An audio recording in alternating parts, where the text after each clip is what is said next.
देखिए बेटे, नेक्स्ट हम कर रहे हैं लेक्चर 4 में करोजन। क्या बच्चे? Corrosion topic. ठीक है, तो हमारा आज का टॉपिक है करोजन।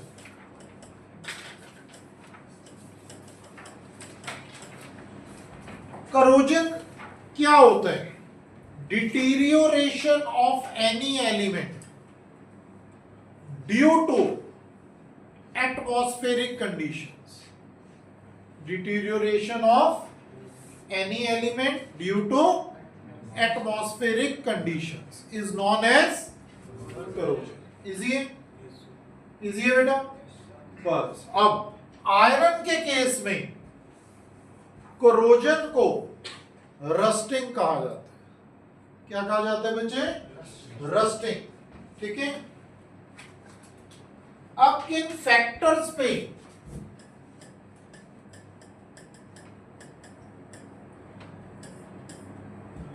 कौन से फैक्टर्स अफेक्ट करते हैं करोजन को? बहुत ध्यान से समझना, किन किन पे, किन फैक्टर्स पे, ठीक है, इफेक्ट होती है। First is position of metal in EMF series. Position of metal in EMF series. अगर मेटल EMF सीरीज में ऊपर पाया जाएगा तो ज्यादा रिएक्टिव होगा, जल्दी करोजन होगी, यस और नो। और अगर नीचे पाया जाएगा तो कम रिएक्टिव होगा, करोजन उतनी जल्दी नहीं होगी। Is this okay? समझ आया? Next, presence of impurities in metal. Presence of impurities in metal। जितना impure होगा मेटल उतना ही ज्यादा जल्दी करोजन हो पाएगी। क्या ये समझ आ गया बेटा? करोजन उतनी जल्दी होगी जितना impure मेटल होगा। समझ आ रहा है कि नहीं? ठीक है, Third point is presence of electrolyte।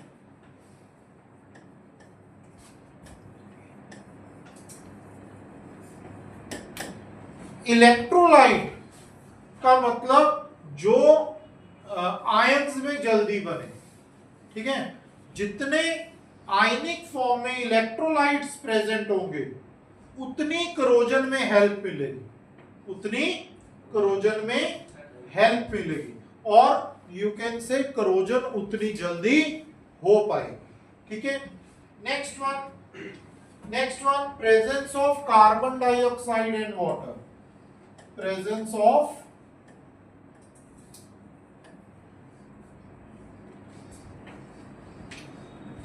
Of carbon dioxide and water.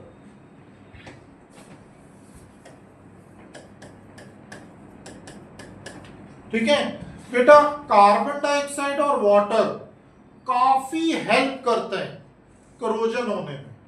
ठीक है, कैसे हेल्प करते हैं आज ही आप सीखोगे जब मैं रस्टिंग का मैकेनिज्म कराऊंगा। क्या कराऊंगा बच्चे? रस्टिंग का मैकेनिज्म कराऊंगा। ठीक है बेटा, क्लियर है? Fifth is presence of protective coating.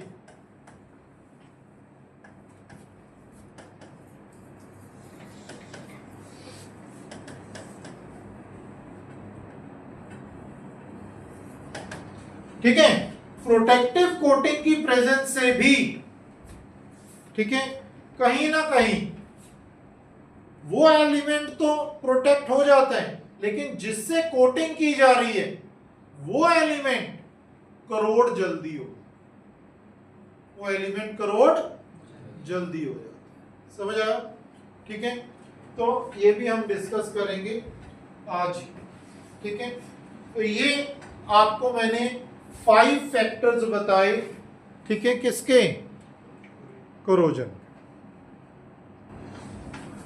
अब मैं आपसे बात करूंगा रस्टिंग।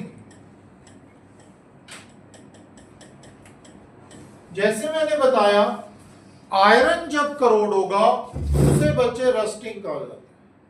ठीक है, रस्ट का formula Fe2O3 into x water molecule. Clear है? देखिए रस्टिंग कैसे होती है, बहुत ध्यान से एक एक स्टेप समझेंगे, लिखेगा कोई नहीं, ध्यान दो। ठीक है, देखिए बच्चे, सबसे पहले मान लीजिए ये आयरन, ठीक है, और इसके ऊपर ड्रॉपलेट, क्या बच्चे, वाटर ड्रॉपलेट। ठीक हो गया। आयरन जो इनसाइड है वो एनोड का काम करेगा। किसका काम करेगा? एनोड का। और आयरन किस में बदल जाएगा? वो वाटर ड्रॉपलेट की प्रेजेंस में आयरन 2 पॉजिटिव में बदल जाएगा और 2 इलेक्ट्रॉन लॉस कर देगा। क्या लॉस कर देगा? 2 इलेक्ट्रॉन्स। ठीक है, अब वो 2 इलेक्ट्रॉन्स आपके आउटर मोस्ट पार्ट में जाएंगे, जो कि क्या इनर पार्ट क्या रोल प्ले कर रहे हैं? एनोड का। आउटर पार्ट क्या रोल प्ले कर रहे हैं? कैथोड का। समझ आ रही है? कैथोड में क्या रिएक्शन हो रही है? 4H पॉजिटिव ऑक्सीजन की प्रेजेंस में 4 इलेक्ट्रॉन गेन करके 2 वाटर मॉलिक्यूल में बदल रही है। किस में बदल रही है? 2 वाटर मॉलिक्यूल। ये किस पे रिएक्शन हो रही है? कैथोड पे। किस पे? कैथोड पे। बहुत ध्यान से, बहुत कंसंट्रेशन से। पॉइंट इज दिस कि हमें ये बात तो समझ आ गई कि ऑक्सीजन एटमॉस्फेयर में प्रेजेंट है, बोलो। और हमें ये बात भी समझ आ गई कि इलेक्ट्रॉन कहां से आ रहे हैं? एनोड से आ रहे हैं। बट हमें एक बात नहीं समझ आई कि ये H पॉजिटिव कहां से आ रहा है। समझ आ रही है बच्चे? तो H पॉजिटिव को समझने के लिए 2 रिएक्शंस हैं। वाटर जो होता है ना बच्चे, वो H पॉजिटिव में बदलता है और OH नेगेटिव में बदलता है। तो एक तो ये वे आयनिक फॉर्म में बदलना वाटर का, एक वाटर एटमॉस्फेयर में जब कार्बन डाइऑक्साइड से मिलता है, किससे मिलता है? कार्बन डाइऑक्साइड से, तब बच्चे H पॉजिटिव में बदलता है और HCO3 नेगेटिव में बदलता है। ये क्लियर हुआ? ये क्लियर हुआ? तो 2 वेज आ गए हमारे पास जिससे हम क्या बना पा रहे हैं? अरे बोल दो, H पॉजिटिव बना पा रहे हैं। समझ आ रही है कि नहीं? अब ये जो H पॉजिटिव बना, ये H पॉजिटिव इलेक्ट्रॉन को गेन करेगा और नेसेंट हाइड्रोजन में बदलेगा। किस में बदलेगा बच्चे? नेसेंट हाइड्रोजन में बदलेगा। तो नेसेंट हाइड्रोजन में बदला, समझ आ रही है? ये जो नेसेंट हाइड्रोजन है, ठीक है, 4 इलेक्ट्रॉन्स और 4H पॉजिटिव 4 नेसेंट हाइड्रोजन में बदल गए। अब ये जो 4 नेसेंट हाइड्रोजन थे, इन्होंने एटमॉस्फेयर से ऑक्सीजन पकड़ा, किस में बदल गए? 2 वाटर मॉलिक्यूल्स में बदल गए। आ रहा समझ? अगर इन दोनों को देखें ओवरऑल रिएक्शन, तो H और H नेसेंट हाइड्रोजन कैंसिल हो गए। अरे बोल दो। और ओवरऑल रिएक्शन क्या आई? 4H positive plus oxygen plus 4 electrons gives you 2 water molecule. आई कि नहीं? Yes, sir. और ये क्या थी reaction? Nothing but cathodic reaction. देखो कैथोड वाली रिएक्शन यही आ गई। बोलो बेटा। अब एनोड पे क्या रिएक्शन हो रही है? आयरन 2 पॉजिटिव में बदल रहे हैं और 2 इलेक्ट्रॉन लॉस हो रही है, ऑक्सीडेशन ऑफ। कैथोड पे क्या रिएक्शन हो रही है?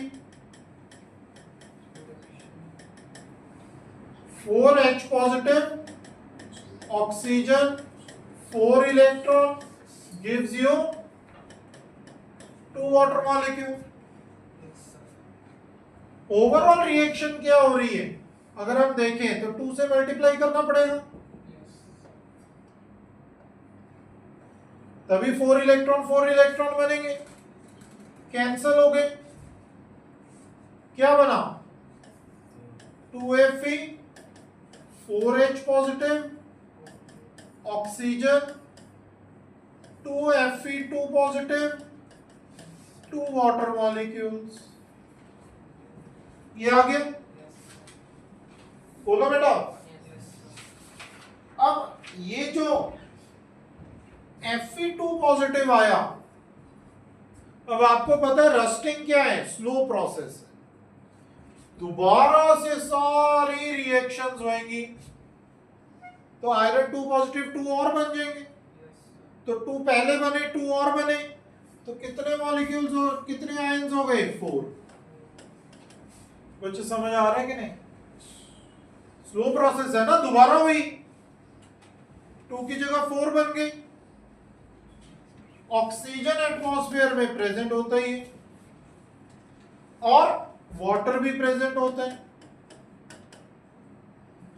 बोलो बेटा, क्या बना? Fe2O3। बाहर क्या आया? H positive. वो H पॉजिटिव रीयूज हो जाएगा कि नहीं? अरे बोलो। तो एक बार अगर रस्ट का फॉर्मूला बन गया तो जल्दी से और स्पीडअप हो जाएगा रस्टिंग बनना। तो ये रस्ट का फॉर्मूला आ गया। अब ये रस्ट Fe2O3 बेसिकली हम अभी नहीं कहेंगे, आया ये जो Fe2O3 बना, ये Fe2O3 time being X water molecule के साथ रिएक्ट होता जाएगा और क्या बन जाएगा? Now this is formula of rust. ठीक है बेटा, क्लियर है ये बात? तो ये रस्टिंग की मैकेनिज्म है। Next one is prevention of corrosion. क्या बच्चे? Prevention of corrosion.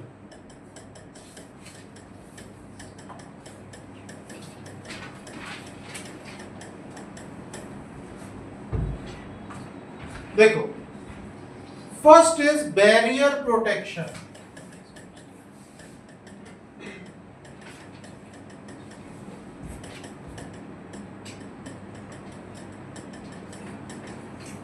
क्या बच्चे? बैरियर प्रोटेक्शन मतलब हम क्या करते हैं, ग्रीस ऑयल, ठीक है, यूज करके एक एटमॉस्फेयर और मेटल के बीच में बैरियर प्रोवाइड कर देते, ठीक है। बिस्फिनोल केमिकल है, वो लगा देते हैं, जिससे क्या होता है? क्या होता है बच्चे? बोलो। वो जल्दी से एटमॉस्फेरिक कंडीशन में मेटल नहीं आता, पेंट कर देते हैं। क्या कर देते हैं? आ रहा समझ? Next, second, sacrificial protection.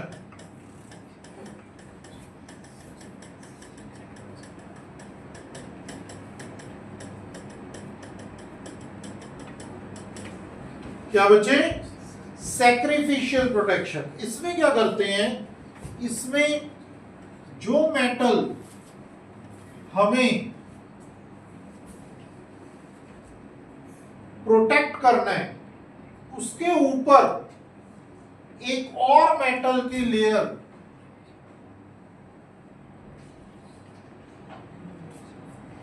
जो मेटल ज्यादा रिएक्टिव हो उससे कोटिंग कर देते हैं। क्या कर देते हैं? कोटिंग। आ रहा समझ?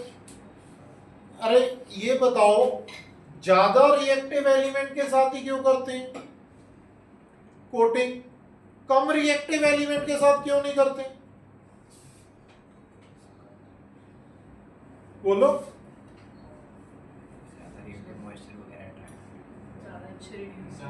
जो अगर कम से करेंगे तो आयरन एक्टिव ज्यादा होगा, वो जल्दी खींचने की टेंडेंसी रखेगा। अरे बोल दो।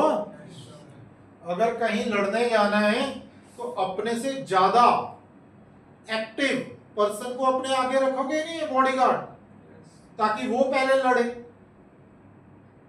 अरे बोल दो कि कम एक्टिव को रखोगे जो लड़े ही ना, आप पीछे हो जाए और आप मार खा रहे हो, ऐसा हो जाए तो क्या होगा? दिक्कत हो जाएगी। ऐसे इसमें खुद सैक्रिफाइस हो जाए, चाहे खुद मर जाए बॉडीगार्ड, आपको कुछ ना हो, ऐसे ही चाहोगे ना आप? यस और नो? हाँ कर रहे हैं। चलिए देखो देखो, ऐसे ही इधर है, हमने ना जिंक के साथ कोटिंग कर दी। अब करोजन बच्चे स्लो प्रोसेस है। क्या है बेटे? Slow process. अब करोजन क्या करेगा? पहले ड्रॉप इस पे आएगी, जिंक 2 पॉजिटिव प्लस 2 इलेक्ट्रॉन्स, इसकी ई नॉट की वैल्यू क्या है? -0.76 वोल्ट। और आयरन की क्या है?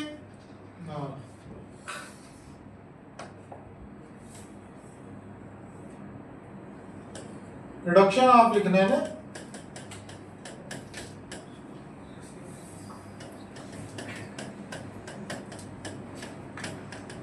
-0.44 वोल्ट। तो ऑब्वियस है ये ऊपर पाया जाएगा, ज्यादा रिएक्टिव होगा, पहले इस पे सारी करोजन होएगी, उसके बाद आयरन को टच कर पाएंगे पार्टिकल्स बाहर के एटमॉस्फेयर। अरे बच्चे समझ आ रहा है कि नहीं? हो गया ना सैक्रिफाइस। किसने सैक्रिफाइस किया? जिंक ने सैक्रिफाइस किया अपने आप। किसके लिए? आयरन के लिए। तो सैक्रिफिशियल प्रोटेक्शन इसे कहते हैं, बहुत इंपॉर्टेंट। ठीक है बेटा? नहीं, और भी हो सकता है। ठीक है, ऐसा नहीं है कि सिर्फ जिंक की हो। ठीक है, जो चीप रेट में मिलेगा वो लेंगे। यस और नो? ठीक है, बस सैक्रिफाइस करने वाला होना चाहिए, ऊपर वाला होना चाहिए। ठीक है, नेक्स्ट थर्ड, समझ आ रहे हैं? Third, electrical protection.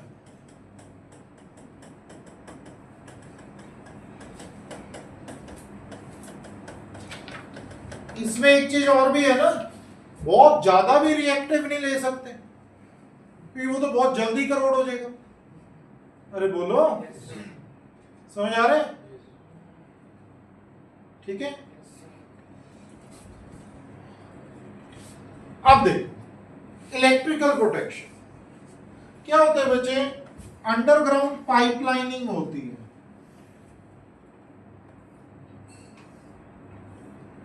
ठीक है, इंडिया में मैक्सिमम पाइपलाइनिंग किसकी है? आयरन की। समझ आ रही है बच्चे? जो कि टाइमिंग के बाद करोजन हो जाती है उसमें। क्या हो जाती है? करोजन। अब ये प्रॉब्लम कैसे सॉल्व की जाए, क्या प्रोसेस किया जाए जिससे ये प्रॉब्लम सॉल्व हो जाए? तो धीरे धीरे गवर्नमेंट ऑफ इंडिया क्या कर रही है? सीमेंटेड पाइपलाइंस यूज कर रही है। क्या बच्चे? रिप्लेस करके सीमेंटेड पाइपलाइंस यूज कर रहे हैं, क्योंकि उसमें करोजन होने के चांसेस नहीं होते। क्या ये क्लियर है? क्लियर है बच्चे? ये दूसरा, और क्या करा जा रहा है लार्ज लेवल पे? अब कई किलोमीटर की पाइपलाइन है, कहां करोजन होगी? और कहाँ लीकेज होगी, अब यही प्रॉब्लम सॉल्व नहीं होगी। तो वो क्या करते हैं, जो कुछ एरिया के बाद जिन पाइपलाइंस में ओपन करने की टेंडेंसी होती है ना, समझ आ रहा है कि नहीं, उसको ओपन कर देते हैं। क्या कर देते हैं, ओपन। और उसके बाद यहां पे ना एंटीनास लगा देते हैं।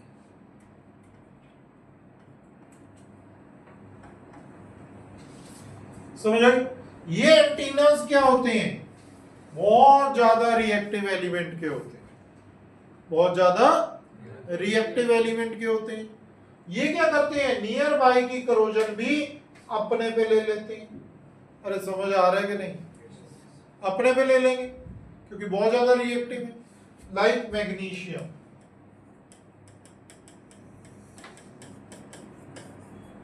इनोड वैल्यू क्या है, -2.37 वोल्ट। देखो इनके मुकाबले बहुत ज्यादा है।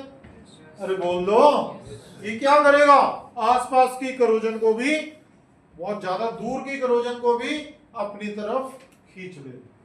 तो जब ये एंटीनास आपका टाइम पीरियड होगा, एंटीनास को ओपन किया उसको पाइपलाइन को, ये एंटीना निकाल लिया। अरे बोल दो। तो इलेक्ट्रिकल प्रोटेक्शन क्यों बोला, बहुत ज्यादा रिएक्टिव एलिमेंट है ना, तो इस करके इलेक्ट्रिकल पॉइंट। आ रहा समझ, आ रहा समझ। Next one is using anti rust solutions, using anti rust solutions. Clear? Anti rust solutions में हम एल्कलाइन फॉस्फेट, क्या बचे, alkaline phosphate and alkaline chromate पा देते हैं। क्या पा देते हैं, एल्कलाइन फॉस्फेट और एल्कलाइन क्रोमेट। अब ये क्या कह रहे हैं, एल्कलाइन है। अरे बोलो, एल्कलाइन है तो क्या होगा, बेस ज्यादा होगा, OH नेगेटिव होगा उसमें। अब इससे क्या हेल्प मिलेगी, देखो मैकेनिज्म में H पॉजिटिव यूज हो रहा है कैथोड पे। अगर एल्कलाइन हुआ तो OH नेगेटिव आएगा, वो किसको पकड़ लेगा, H पॉजिटिव को। तो जैसे ही H पॉजिटिव रिलीज हुआ, जैसे H पॉजिटिव रिलीज हुआ, किसको पकड़ लेगा, OH नेगेटिव को, क्योंकि ज्यादा हो गए वो आए। फिर क्या होगा, H पॉजिटिव रोल प्ले कर पाएगा, नहीं कर पाएगा। कैथोड पे रिएक्शन में H पॉजिटिव ही नहीं होगा तो ओवरऑल टेंडेंसी नहीं बनेगी रिएक्शन होने की। अरे बोल दो, अगर OH नेगेटिव ने ज्यादा आगे आए तो H पॉजिटिव को पकड़ लिया, उससे क्या हुआ, टेंडेंसी नहीं बनी। अरे बोल दो, तो होगा क्या बेटा, सिंपल सी बात है, आपका रिएक्शन ही नहीं हो पाएगा, रिडॉक्स रिएक्शन ही नहीं होगा तो रस्टिंग नहीं हो पाएगी या करोजन नहीं हो पाएगी किसी में। तो ये वेज है जिससे हम प्रिवेंशन कर सकते हैं करोजन से।